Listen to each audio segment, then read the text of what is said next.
So today we are discussing JEE Mains 2020 chemistry paper. It is 5th September evening shift paper. 5 सितंबर के evening shift का paper हम लोग JEE Mains 2020 का discuss कर रहे हैं. तो first question is the major product formed in the following reaction. हमारे पास देखो CH3 CH double bond CH3 whole twice HBr है. तो बेसिकली आपको पता है पहले H+ का अटैक होगा, रिएक्शन प्रोसीड्स थ्रू कार्बोकेटाइन. यहाँ पे मोस्ट स्टेबल कार्बोकेटाइन बनेगा, उसके बाद फिर Br- का अटैक होगा. You can take it like electrophilic addition reaction.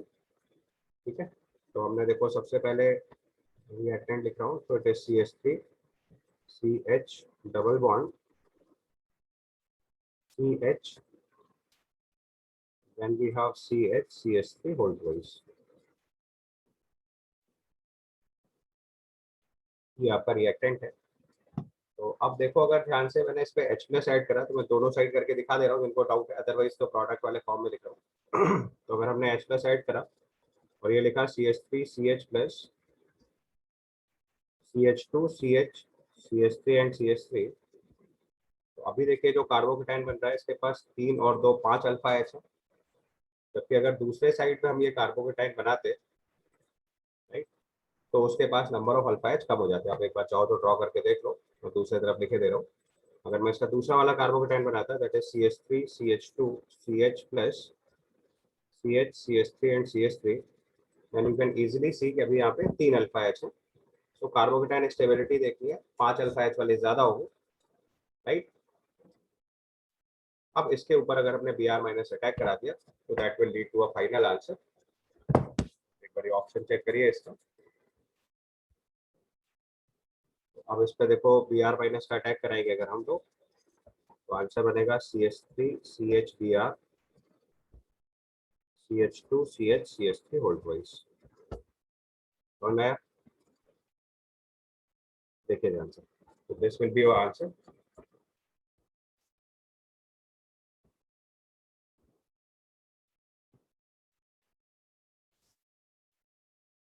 Right,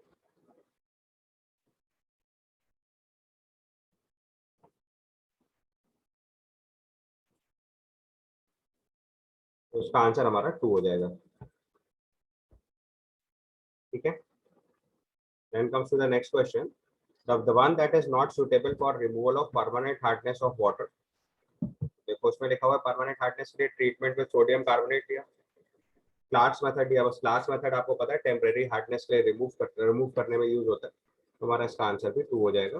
Clark's method is for temporary hardness. Detail देखना हो तो हाइड्रोजन वाले चैप्टर से आप इसको मार्क कर सकते हो, चाहे तो एक बार एनसीईआरटी से लिख लीजिए.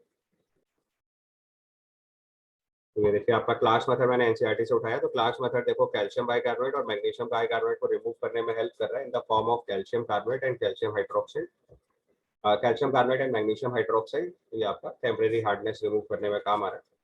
You can say this is a method used for temporary hardness. तो परमानेंट हार्डनेस के लिए आपका सोडियम कार्बोनेट, कैल्विन मेथड और इंटर हैलोजन मेथड तीनों काम करेंगे. इंटर आयन एक्सचेंज मेथड तीनों काम करेंगे. Class method is for temporary hardness. Then the next question, hydrogen peroxide in the pure state is. तो देखो हाइड्रोजन पेरोक्साइड जो प्योर स्टेट होती है वो ऑलमोस्ट कलरलेस होती है या फिर वेरी पेल ब्लू लिक्विड लिख सकते हैं.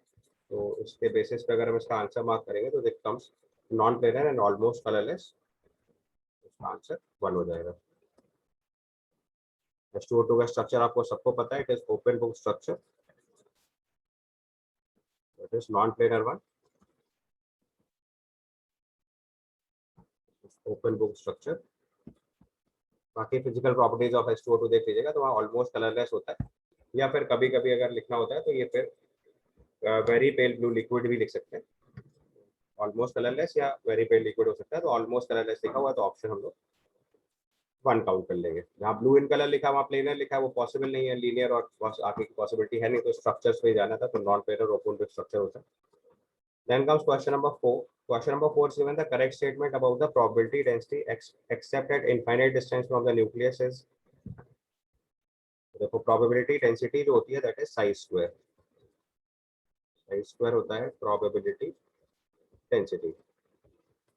आपको पता है कि स्क्वायर है तो ये हमेशा पॉजिटिव होगा.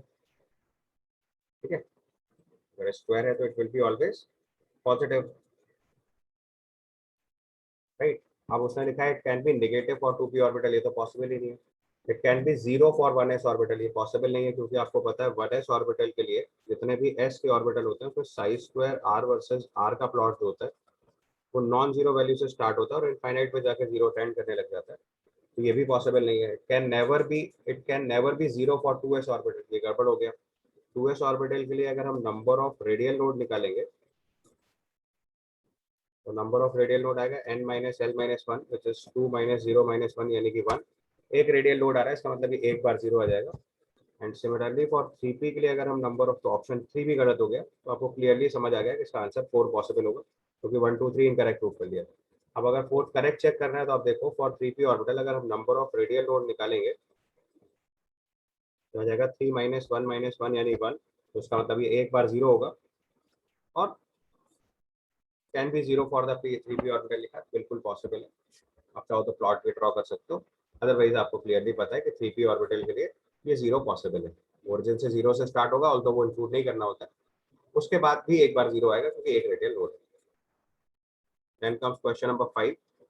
Question number 5 is given the final major product of the following reaction. तो देखो सबसे पहले हमने AC2O से रिएक्शन कराई in the presence of pyridine, then Br2FeCl3 लिया हुआ है, फिर OH माइनस लिया एंड ऑल दैट। तो देखो सबसे पहले अगर हम AC2O से रिएक्शन कराएंगे एनिलीन की, तो नाइट्रोजन का lone pair of electron acetic anhydride पर अटैक करेगा, तो AC2O CH3 C double bond O C double bond O CH3। इसमें नाइट्रोजन का लोन पेयर ऑफ इलेक्ट्रॉन यहाँ अटैक करेगा सबसे पहले, और ये ग्रुप लीव कर जाएगा बेसिकली, तो CONH2 ग्रुप में कन्वर्ट हो जाएगा। तो पहले स्टेप में इसका आंसर लिखेंगे तो ये बेंजीन, ये मिथाइल ग्रुप, यहाँ से NH COCH3, ये आउटकम आ जाएगा। इसके बाद इसमें Br2FeCl3 का रिएक्शन करा रहा है, तो देखो हमारे पास एक मिथाइल ग्रुप है और एक नाइट्रोजन है। जब दो ग्रुप होते हैं तो जो मोर एक्टिवेटिंग ग्रुप होता है वो डायरेक्टिव इफेक्ट दिखाता है, तो ये ग्रुप डायरेक्टिव इफेक्ट दिखाएगा। इससे प्रोबिनेशन कराएंगे तो पैरा पोजीशन पे प्रोबिनेशन होगा। इसका अगला आंसर जो बनेगा that is para bromo compound, ये NHCOCH3 हो गया और यहाँ मिथाइल हो जाएगा। और उसके बाद OH माइनस हीट करके दोबारा हाइड्रोलिसिस करा दिया हमने, तो दोबारा हाइड्रोलिसिस से फिर से NHCOCH3 का जो ग्रुप है वो हट के दोबारा NH2 में कन्वर्ट हो जाएगा। OH माइनस के साथ हाइड्रोलिसिस कराने के बाद जो NHCOCH3 था वो फिर से एनिलीन में कन्वर्ट हो जाएगा। यहाँ Br लग गया आके और ये मिथाइल लग गया। ऑप्शन चेक करेंगे तो फोर्थ वाला ऑप्शन देखिए इससे मैच कर जा रहा है। मिथाइल के ऑर्थो पोजीशन पे Br और NH2 की पैरा पोजीशन पे Br है, तो हमारा आंसर हो जाएगा 4। समझ में आ गया? सिंपल क्वेश्चन था बेसिकली, इलेक्ट्रोफिलिक एरोमेटिक सब्स्टिट्यूशन एक बार ट्राई करना था बस। Then comes question number 6, the correct order of ionic radii for oxide, nitrite, chloride। तो देखो ये सब आइसोइलेक्ट्रॉनिक स्पीशीज हैं, अगर ध्यान से देखोगे तो फॉर आइसोइलेक्ट्रॉनिक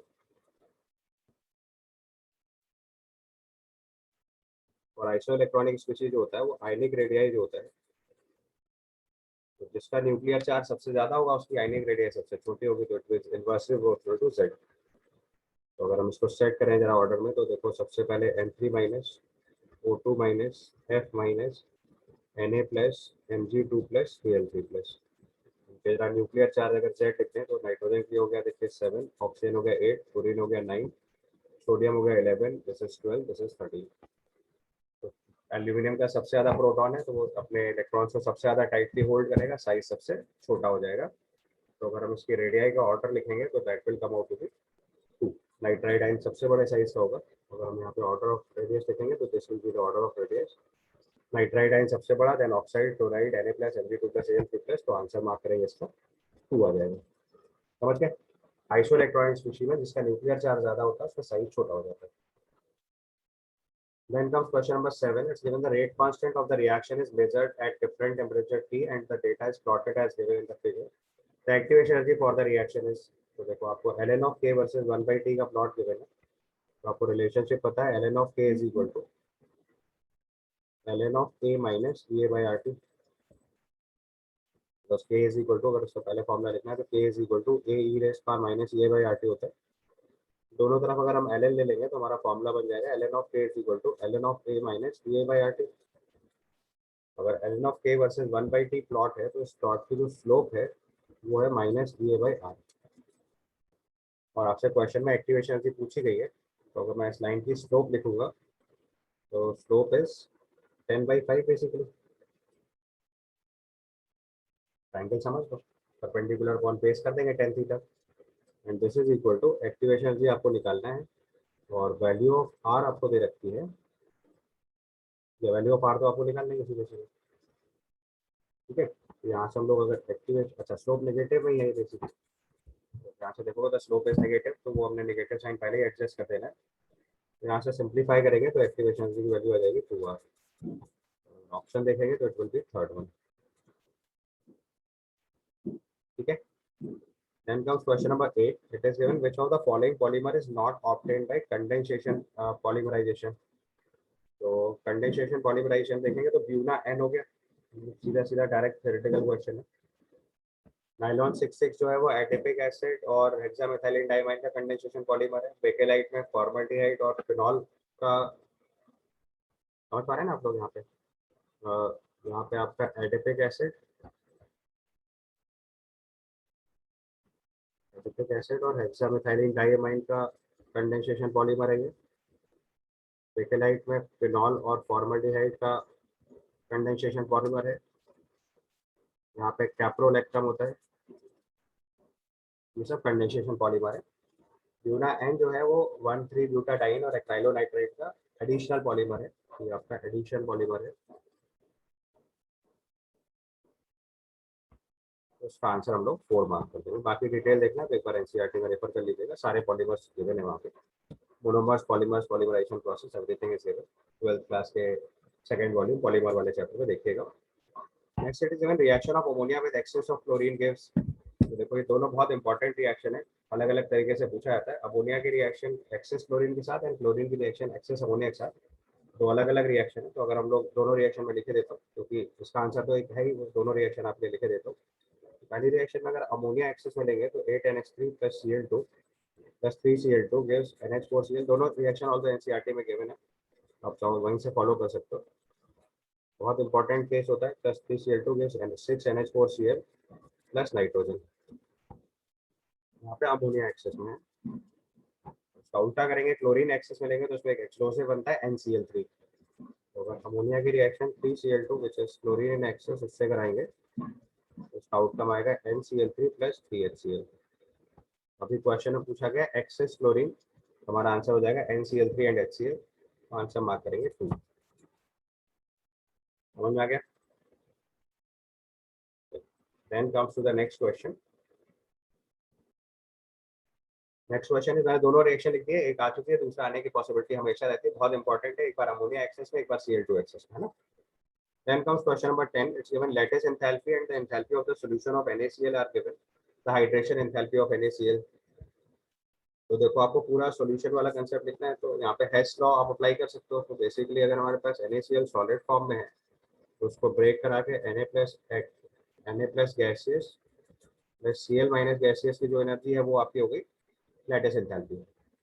इसके बाद Na+ गैसियस का वाटर ऐड करने के बाद ये डिसॉल्व होगा और Na+ एक्वस में कन्वर्ट होगा, या दोनों को एक साथ ही लिख लो क्योंकि हाइड्रेशन एनर्जी कंबाइन ही पूछ रहा है NaCl की। सो Na+ gaseous plus Cl- gaseous, इसमें अगर हमने वाटर ऐड करा तो ये Na+ एक्वस बना और Cl- एक्वस बना, तो ये आपकी हो गई हाइड्रेशन एंथैल्पी।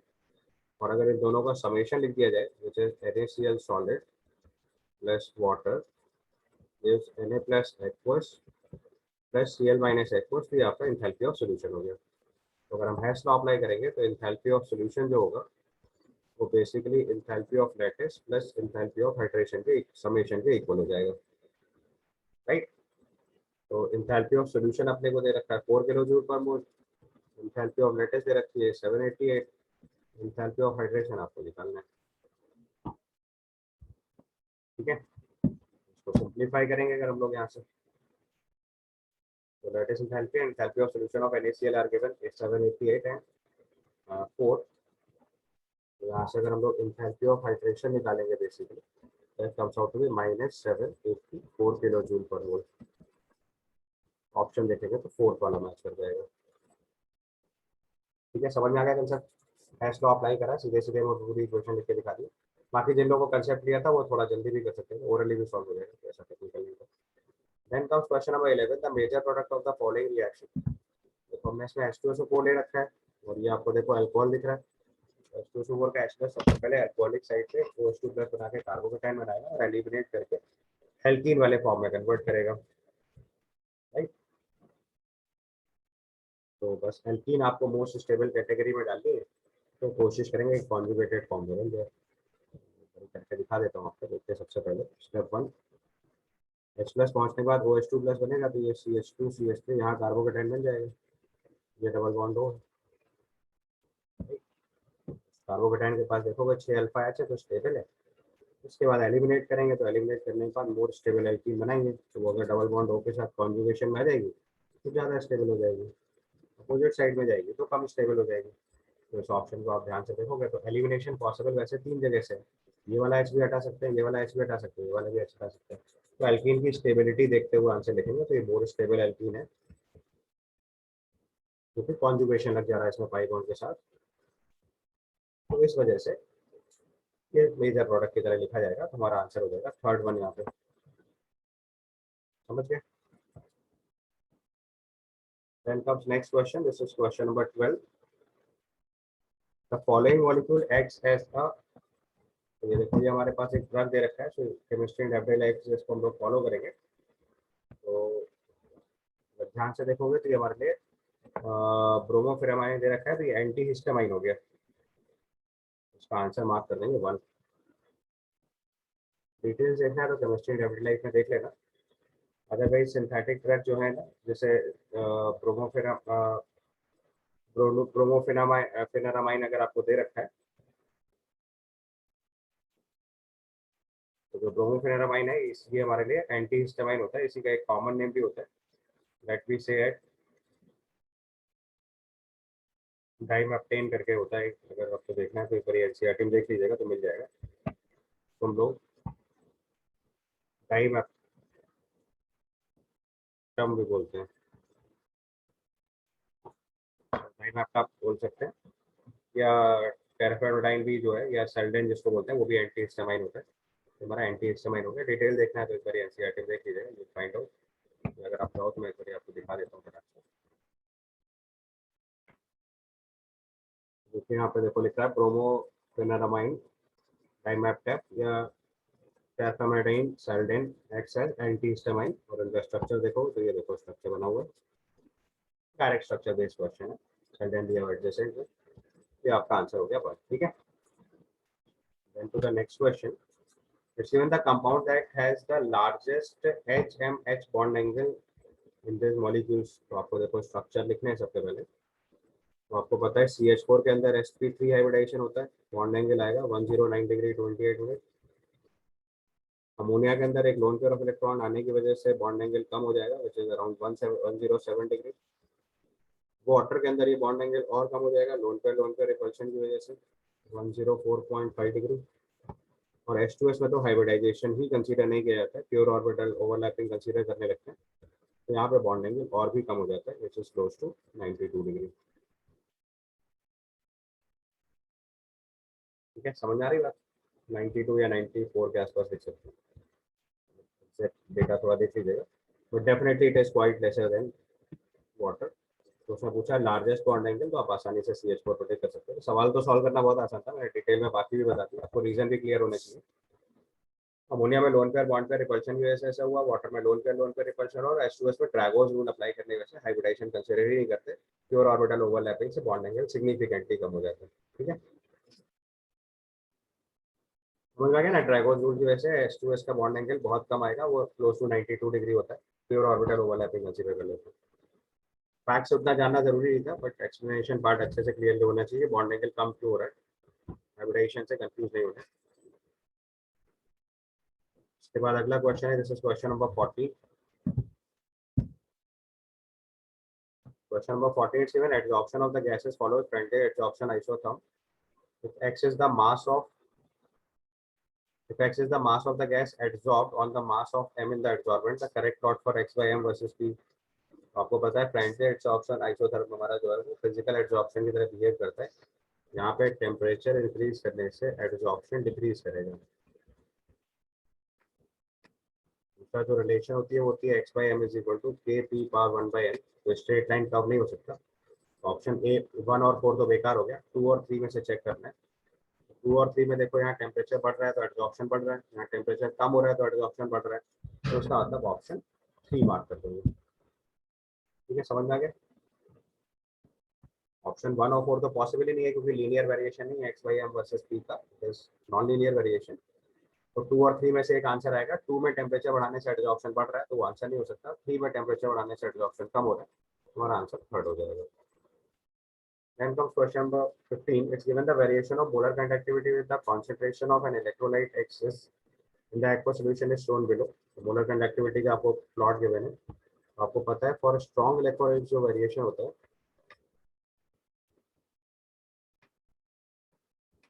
स्ट्रॉन्ग इलेक्ट्रोलाइट के लिए lambda M equal to lambda at infinite dilution minus A root C होता है।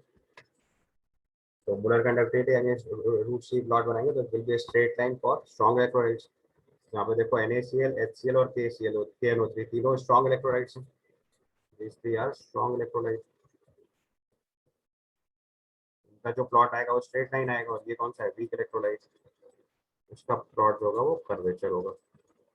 तो उसमें जो ग्राफ गिवन है वो वीक इलेक्ट्रोलाइट के लिए गिवन है, इसका मतलब आंसर मार्क करेंगे फोर्थ।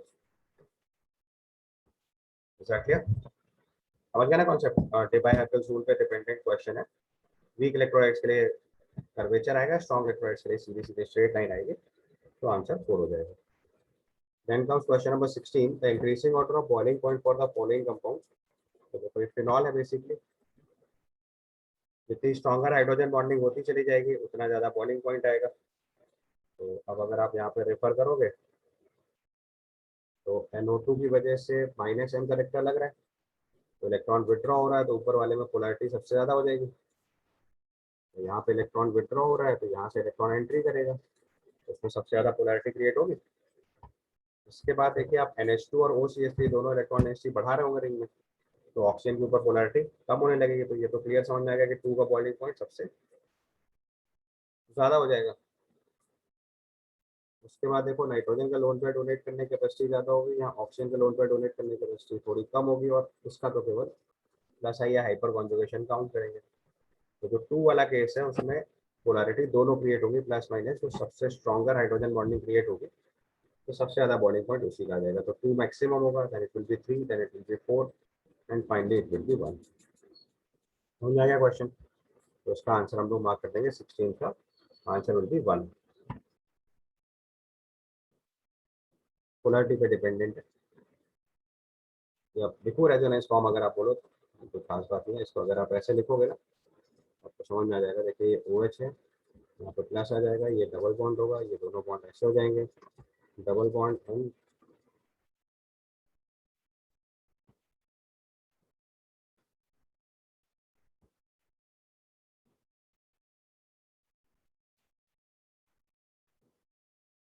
ये ऐसे क्रिएट हो जाएगा। उस मॉलिक्यूल में देखिए पोलैरिटी क्रिएट हो रही है जिसकी वजह से इसके हाइड्रोजन बॉन्ड बनाने की टेंडेंसी ज़्यादा रहेगी। ठीक है, तो इसका बॉइलिंग पॉइंट हाईएस्ट हो जाएगा।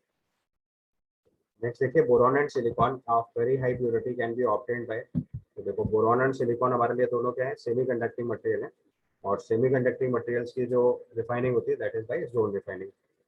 तो जो सेमी कंडक्टिंग मटेरियल्स होते हैं, सेमी कंडक्टर्स के लिए टेक्निक फॉलो करते हैं जोन रिफाइनिंग। तो बोरॉन, सिलिकॉन, जर्मेनियम, ये जितने भी केस हैं सबके लिए जोन रिफाइनिंग फॉलो होगी। उसका आंसर 4 हो जाएगा। सीधा थ्योरी बेस्ड क्वेश्चन है, एनसीईआरटी में देख लीजिएगा एक बार।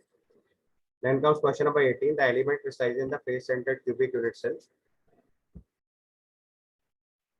of edge length A, the distance between the center of two nearest octahedral void in the crystalline lattice. तो octahedral void कहाँ पे होता है, बॉडी सेंटर पे। octahedral void की लोकेशन क्या होती है, body centre and edge centre. ठीक है, तो जो दो नियरेस्ट है वो एक बॉडी सेंटर से एज सेंटर की डिस्टेंस होगी। तो बोला दो नियरेस्ट ऑक्टाहेड्रल वॉइड लेना है, तो दो नियरेस्ट ऑक्टाहेड्रल वॉइड हम लोग एज सेंटर से एज सेंटर की डिस्टेंस निकाल देते हैं। जैसे स्क्वायर फेस है आपका, तो उसमें इस एज सेंटर से इस एज सेंटर की डिस्टेंस निकालनी है। तो A/2 हो गया, ये A/2 हो गया। तो edge centre to edge centre distance अगर हम लोग कैलकुलेट करेंगे तो this comes out to be A/√2। या ये √2/2 लिख सकते हैं, विच इज सिंपली a/√2। यहाँ से ऑप्शन मार्क करेंगे तो it will B fourth one. ठीक है। Then comes next question. This is question number 19. Consider the complex trans cobalt En2 Cl2 plus A, and another one is cis form. The correct statement for this, both A and B are optically active. इसमें आपको clearly पता है तो standard सवाल है। जो cis form होती है वो ऑप्टिकली एक्टिव होती है और जो ट्रांस फॉर्म है वो ऑप्टिकली इनएक्टिव होती है।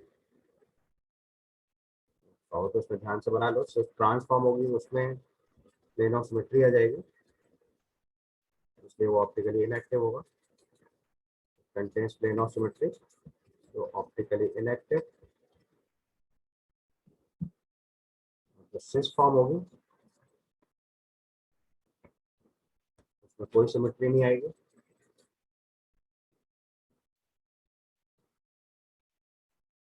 उसकी mirror image non super impossible होगी, इसलिए ऑप्टिकली एक्टिव हो जाएगी।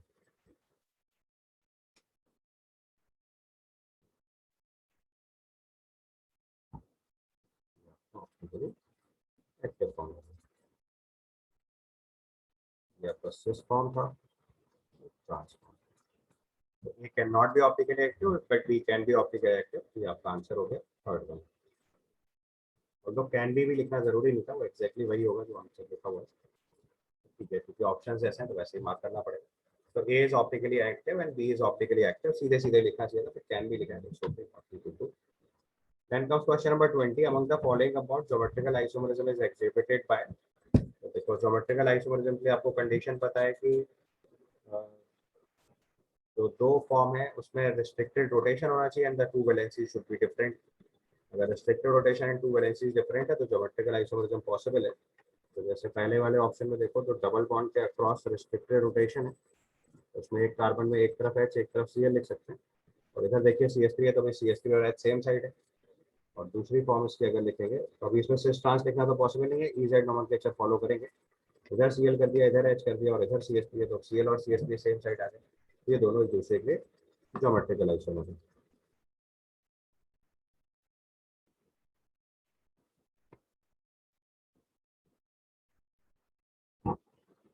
दोनों एक दूसरे के लिए ज्योमेट्रिकल आइसोमर्स है। ठीक है,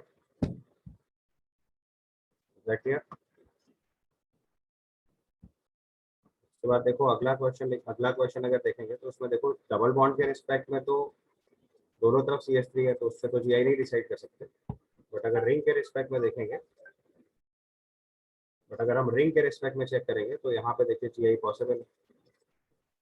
तो लिए अगर हम लोग यहाँ पे CH3 लिखा रहे हमने, एक बार CH3 को अप कर दें, H डाउन कर दें, यहाँ पे भी CH3 अप कर दो, H डाउन कर दो, तो सिस फॉर्म हो गई। दूसरा इसका ट्रांसफॉर्म हो जाएगा।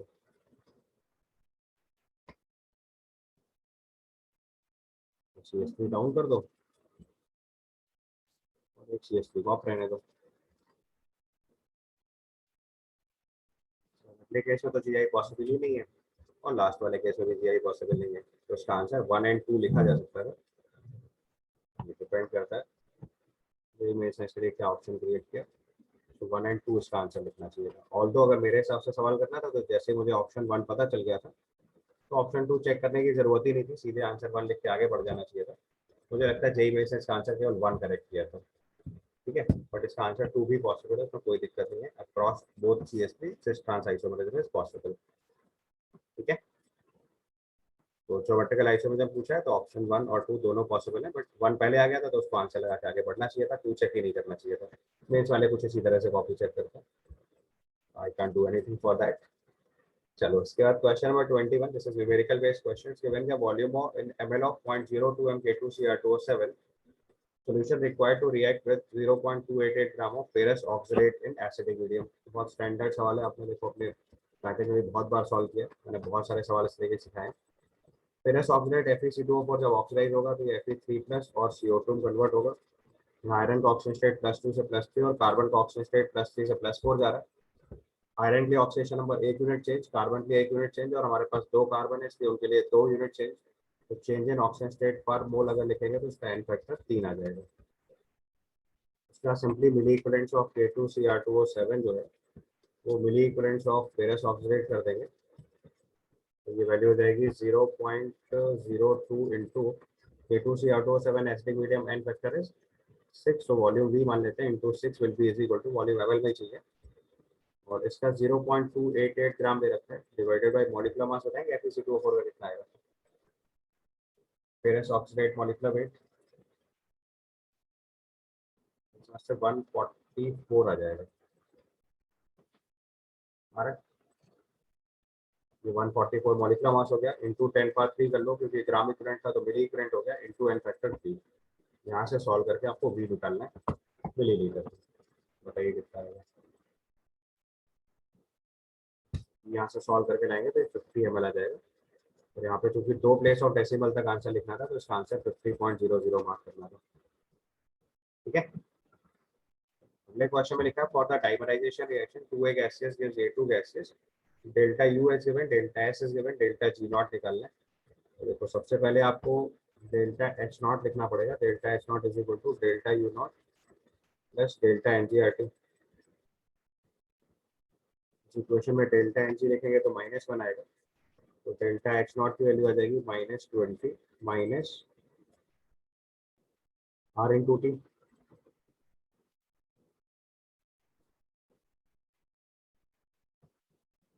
ठीक है, और फिर फॉर्मूला लगाएंगे delta G not is equal to delta H not minus T delta S not.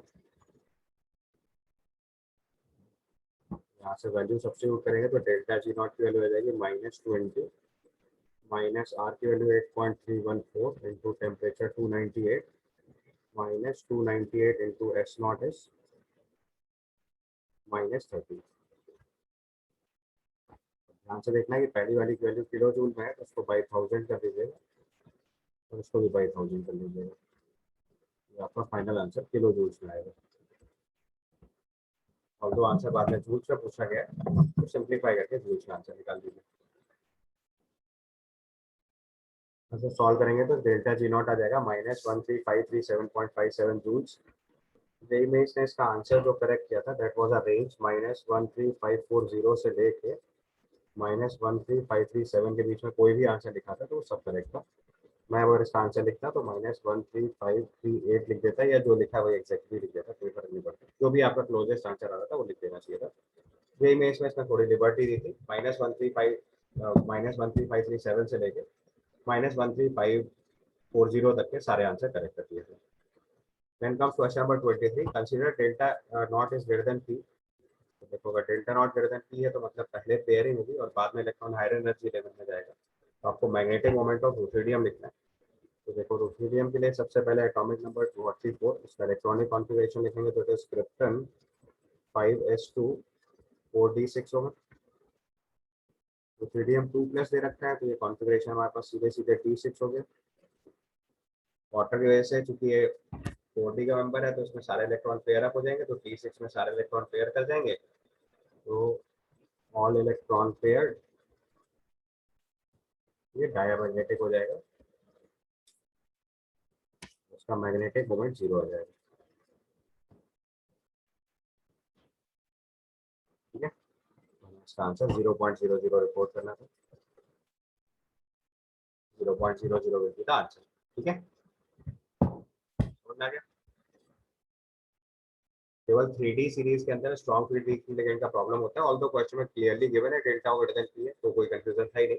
Ligand की वजह से इलेक्ट्रॉन्स को पेयर कराना था तो d6 वाले सारे इलेक्ट्रॉन पेयर अप कर जाएंगे, तो मॉलिक्यूल जो है वो डायमैग्नेटिक हो जाएगा और मैग्नेटिक मोमेंट इसका 0 आ जाएगा, क्योंकि सारे डायमैग्नेटिक के मैग्नेटिक मोमेंट 0 होता है। ठीक है, then comes the next question. For the reaction x plus y gives 2z, 1 mole of x and 1.5 moles of y and 0.5 mole of z are taken in a 1 liter vessel and allowed to react. At the equilibrium, the concentration of Z was 1 mole per liter. The equilibrium constant for the reaction is x by 15. Value of x is तो simple equilibrium का question है। हमारे पास x plus y gives z का case है। तो starting में देखिए t equal to 0 पे हमें मोल्स दे रखे हैं 1.5 1 1.5 and 0.5, so 1 mole of x 1.5 mole of y and 0.5 mole of z are taken। 1 litre vessel है तो जो मोल्स है वही कंसेंट्रेशन हो जाएगी सीधे सीधे। उसका लिखा है equilibrium the concentration of Z was 1 moles per litre, इसका अंदर इक्विलिब्रियम फॉरवर्ड डायरेक्शन में शिफ्ट हो रहा है, इक्विलिब्रियम पे ये 1 माइनस एक्स 1.5 माइनस एक्स और 0.5 प्लस एक्स हो जाएगा। क्वेश्चन में आपको 0.5 प्लस एक्स की वैल्यू 1 दे रखी है, तो इससे क्लियरली पता चल गया एक्स की वैल्यू 0.5 आ गई। एट इक्विलिब्रियम कॉन्सेंट्रेशन रिपोर्ट करेंगे तो 0.5 हो जाएगा, ये 1 हो जाएगा और ये 1 हो जाएगा। अब यहाँ से अगर हम इक्विलिब्रियम कांस्टेंट लिखेंगे तो that is active mass of z by active mass of x into y. This comes out to be 1 upon 0.5 simply, which is 2. 1 थोड़ा सा मैंने गलत लिख दिया। क्वेश्चन में एक्चुअली देखो ये 2z दिया हुआ, सॉरी मेक इट करेक्ट। तो अगर ये 2z दिया तो x की वैल्यू आ जाएगी 0.25 और ये प्लस 2x होगा, यहाँ से 2x की वैल्यू 0.5 आएगी। 0.5 सही कर लीजिएगा भाई, वो लिखने में गलती हो गई। सो 0.5 प्लस 2x की वैल्यू 1 बनेगी, तो यहाँ से x की वैल्यू सॉल्व करके लाएंगे तो ये वैल्यू आ जाएगी 0.125, 0.125। ठीक है। तो अब अगर हमने कंसंट्रेशन लिखनी है तो इक्विलिब्रियम पे कंसंट्रेशन लिखेंगे तो 1 माइनस 0.125 करेंगे तो 0.875 हो जाएगा। ये वैल्यू 1.375 हो जाएगा और ये वैल्यू तो 1 दे रखी है, तो सब्स्टिट्यूट कर दीजिएगा यहाँ पे सॉल्व करके। 1 upon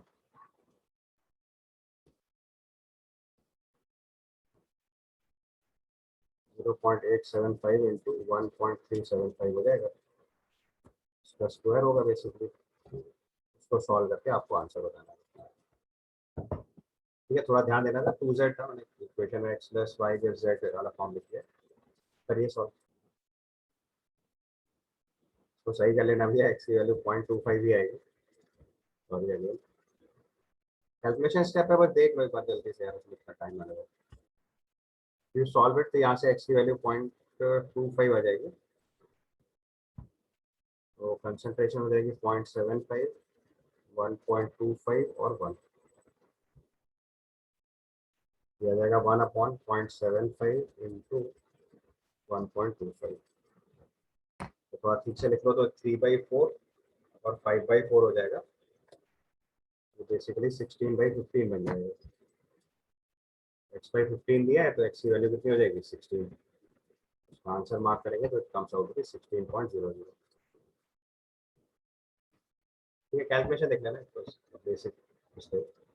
Then comes to the next question. It's given the number of chiral carbon atom present in the sucrose. देखो बायोमोलिक्यूल से बस इसका स्ट्रक्चर देखना है, तो सुक्रोज का स्ट्रक्चर देखिए मैंने ले रखा है नीचे, तो सुक्रोज का स्ट्रक्चर फॉलो कर लीजिए बस एक बार। This is structure of sucrose.